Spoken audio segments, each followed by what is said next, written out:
اینم از مبینا که به خاطر چاقی بیش از حدش نخواستم مدلش کنم و چون اون حرفش زد دیگه دلم براش حرف بهش زدم بین خودمونه استوریش کردم واقعا.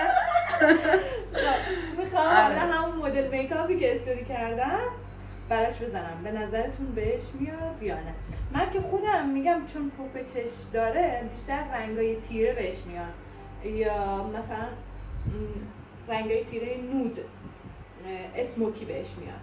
حالا بریم که ببینیم چی میشه. بعدشو بذاریم. خب بچه ها اون میکاپی که مبینا هاست براش در آوردم، این میکاپ ژورنال خطی.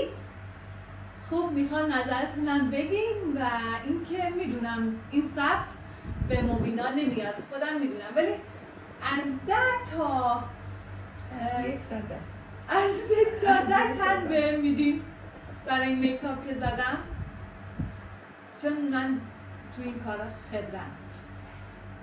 به نظر خودت چطور شدی؟ به نظر خودم که خیلی خوب شدم و خیلی هم راضیم، مخصوصا میکاپ چشمم.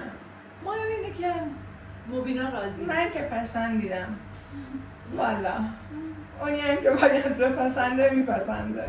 آره. خب باش دیگه منتظر کامنتاتون هستیم. هیتم ندیم، لبای من مشکلی نداره. خب باش. مرسی عشقم.